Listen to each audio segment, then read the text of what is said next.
हमको जब ये बताया गया कि ये ऐसा एक विवाह अंबानी परिवार के द्वारा किया जा रहा है जिसमें लंबे समय तक कई कार्यक्रम आयोजित किए जा रहे हैं, लेकिन किसी एक दिन भी एक बोतल शराब नहीं परोसी जा रही। हजारों व्यंजन बनाए जा रहे हैं अलग अलग मौक़ों पर, लेकिन एक दिन भी कोई भी मांसाहार का व्यंजन उसमें नहीं बनाया जा रहा। इतना ही नहीं, बहुत सारी जो धार्मिक विधियां हैं उनका यथावत अनुपालन किया जा रहा है। इस तरह से भारतीय संस्कृति का अनुसरण करते हुए ये विवाह किया जा रहा है।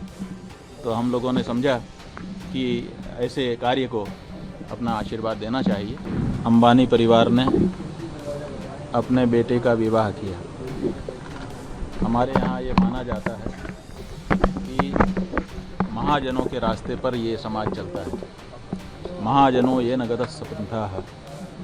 ये भी कहा गया है यद्यदाचरति श्रेष्ठः तत्तदेवेतरो जनः सहयत प्रमाणम कुरुते लोकस्तदनुवर्तते।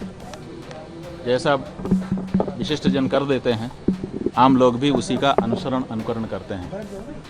तो हमको जब ये बताया गया कि ये ऐसा एक विवाह अंबानी परिवार के द्वारा किया जा रहा है जिसमें लंबे समय तक कई कार्यक्रम आयोजित किए जा रहे हैं, लेकिन किसी एक दिन भी एक बोतल शराब नहीं परोसी जा रही।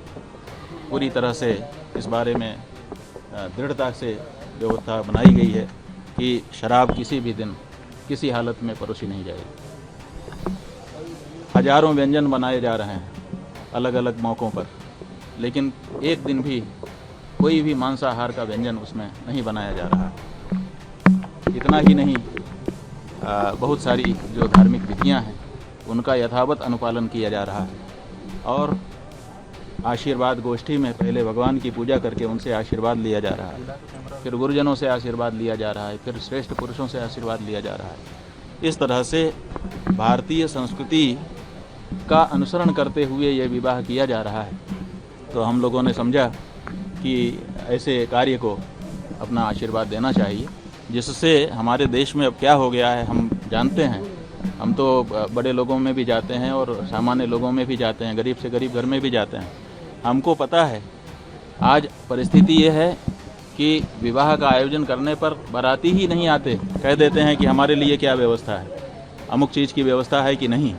हमारे पास लोग आते हैं रोते हुए कि हम शराब नहीं परोसना चाहते, लेकिन बारातियों की मांग है, महाराज जी हम क्या करें। वो कह रहे हैं कि हम आएंगे ही नहीं, हमारे लिए क्या व्यवस्था है। और अगर व्यवस्था ना करो तो वापस नाराज़ होकर चले जाते हैं। तो जहाँ देश में ऐसी परिस्थिति बन गई हो कि कोई भी उत्सव बिना शराब के न तो शुरू होता हो न तो पूरा होता हो, वहाँ पर इतना बड़ा आयोजन एक व्यक्ति ने करके दिखा दिया जिसमें शराब नहीं परोसी, जिसमें मांसाहार नहीं परोसा।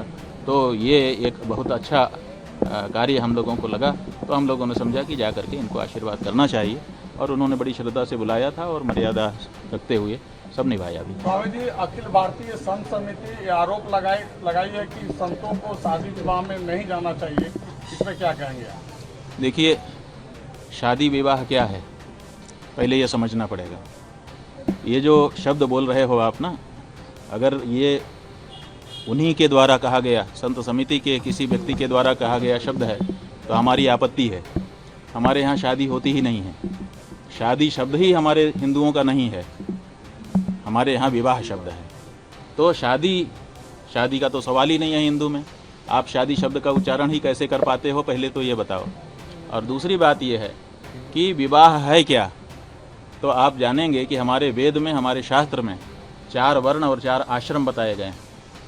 4 आश्रम में ब्रह्मचर्य आश्रम, गृहस्थ आश्रम, वानप्रस्थ आश्रम और संन्यास आश्रम है। और इनमें चारों में हमारे शास्त्रों ने, विद्वानों ने कहा है धन्यो गृहस्थ आश्रम। गृहस्थ आश्रम सबसे बड़ा आश्रम, सबसे धन्य आश्रम बताया गया है। क्यों? क्योंकि बाकी के जो 3 आश्रम हैं वो भी गृहस्थ आश्रम पर ही निर्भर करते हैं। ब्रह्मचारी के पास कोई उत्पादन नहीं है, वो गृहस्थ आश्रम से ही स्वयं उत्पन्न होता है और गृहस्थ आश्रम से ही उसको खाने पीने को मिलता है, पालन पोषण होता है। इसी तरह से वानप्रस्थ और सन्यासी भी अपने पास कुछ नहीं रखता है, जब उसको भूख लगती है तो गृहस्थ आश्रम के पास जाना पड़ता है। हमारे गुरुजी महाराज कहा करते थे, हम लोग सन्यासी हैं, 23.5 घंटे के शहंशाह हैं। तो हम लोग उनसे पूछते थे कि 23.5 घंटे के शहंशाह, आधे घंटे? बोले आधे घंटे तो हम भिखारी हैं। जब हमको भूख लगती है, उसके पहले जब तक भूख नहीं है तब तक तो हम त्याग में, तपस्या में और साधना में लीन रहते हैं। लेकिन जब भूख लगती है तो किसी न किसी गृहस्थ के दरवाजे जा कर के हमको भी भिक्षा याचना करनी पड़ती है और उस समय हम भिक्षुक हो जाते हैं। तो ऐसी परिस्थिति में जो गृहस्थ आश्रम है, उस गृहस्थ आश्रम को अगर हम बल नहीं देंगे तो कौन बल देगा? और अगर हमारा गृहस्थ आश्रम बिगड़ गया तो फिर भारतीय संस्कृति ही बिगड़ जाएगी। इसलिए गृहस्थ आश्रम की इस तरह से अवहेलना न की जाए और ये ना कहा जाए कि गृहस्थ आश्रम में किसी को आशीर्वाद देने के लिए नहीं जाना चाहिए। और ऐसा कोई वाक्य कहीं अपने शास्त्रों में उपलब्ध नहीं होता है। और हमारे जो पूर्व पुरुष हैं, उन पूर्व पुरुषों में पुरी के शंकराचार्य पूज्यपाद निश्चलानंद निरंजन देव तीर्थ जी महाराज का अभी चित्र हमारे पास आया है।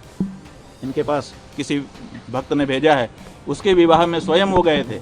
हम लोग तो दूसरी तरह की मर्यादा में बैठ करके वहाँ आशीर्वाद दिए, लेकिन वो तो वर वधू के साथ खड़े होकर के आशीर्वाद दे रहे हैं।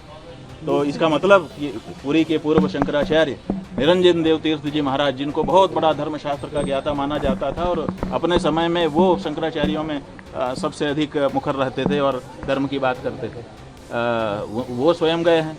धर्म सम्राट स्वामी करपात्री जी महाराज के बारे में अनेक लोगों ने बताया कि वो हमारे विवाह में आकर के हमको आशीर्वाद दिए थे। स्वयं इस समय दूसरे जो शंकराचार्य हैं, पुरी के शंकराचार्य जी महाराज, उनके बारे में लोगों ने बताया, फोटो भेजा हमारे पास कि वो हमारे विवाह में आकर के हमको आशीर्वाद दे करके गए हैं। तो ये जो हमारे पूर्व पुरुष हैं, पूजनीय पुरुष हैं, ये विवाह में जा करके और आशीर्वाद देते रहे हैं। क्यों देते रहे हैं? क्योंकि ये जानते हैं कि गृहस्थ आश्रम अगर बिगड़ गया तो सारे आश्रम बिगड़ जाएंगे। इसलिए गृहस्थ आश्रम को बनाए रखना चाहिए। ये जो परिवार नाम की संस्था है, ये गृहस्थ आश्रम से आरंभ होती है और ये भी बहुत पवित्र आश्रम है, धन्य है। ऐसे में इसकी सुरक्षा करना किसी भी धर्माचार्य का दायित्व है। अगर हमारे यहाँ विवाह की संस्था समाप्त हो गई, अगर गृहस्थ आश्रम समाप्त हो गया, तो फिर वर्णाश्रम धर्म रह नहीं पाएगा।